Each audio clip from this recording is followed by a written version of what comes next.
Congress party की जनसंघर्ष यात्रा में वार्ड नंबर 15 के कांग्रेसी कारपोरेटर फारूक हुसैन बदवेल ने अपने हामियों और वार्ड के अवाम के साथ सरगर्म हिस्सा लिया। मरकज व रियासत की बीजेपी सरकारों की जालिमाना पॉलिसियों और अवाम मुखालिफ इक़दामात की मजम्मत में कांग्रेस की जानिब से जनसंघर्ष यात्रा निकाली गई। इस यात्रा का जगह जगह इस्तकबाल किया गया। वार्ड नंबर 15 के कांग्रेसी कारपोरेटर फारूक हुसैन बदवेल ने अपने कारकुनान और वार्ड के अवाम के साथ जनसंघर्ष यात्रा का इस्तकबाल किया।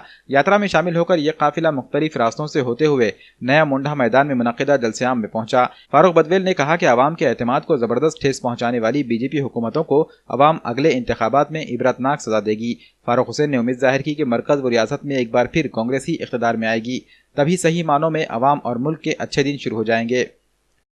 महाराष्ट्र के अंदर तो अशोकराव चौहान साहब जो जनसंघर्ष यात्रा निकाले हैं वो कामयाब हो गई। नांदेड़ में जो जितनी बड़ी तादाद में पब्लिक आई है उस पर से अंदाज़ा लग जाता है कि पब्लिक के दिलों में भी पब्लिक भी चाह रही है कि इनको चेंज चाहिए।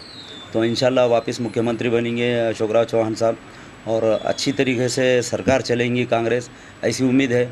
और इन लोगों का जो हमेशा मोदी साहब आते हैं स्टेज पे, मेरे भाइयों बहनों बोले कि लोगों का दिल धड़कने लग जाता है कि भाई ये क्या बोल रहे हैं, क्या और नया फतवा देंगे।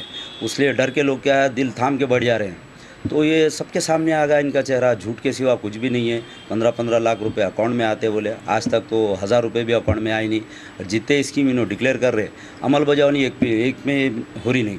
और ख़ास करके नांदेड़ को बीजेपी सरकार टारगेट कर रही है। अशोकराव चौहान साहब का गांव है बोल के यहाँ मूलभूत सुविधा से पब्लिक वंचित रहना, इसलिए कोई बजट दे रहे नहीं। हर जगह हमको अड़थड़ा डाल रही है। और ख़ास करके महापालिका में हर साल 6 महीने में एक अपना आयुक्त बदल रहा है, उस वजह से काम हो रहे नहीं और कहीं ना कहीं पेंडिंग पड़ जा रहे हैं। इंशाल्लाह ये सब संघर्ष करते हुए हम आगे निकलेंगे और साथ हमारे अशोकराव चौहान साहब है, इंशाल्लाह उनके साथ मिल बांट के हम काम करेंगे।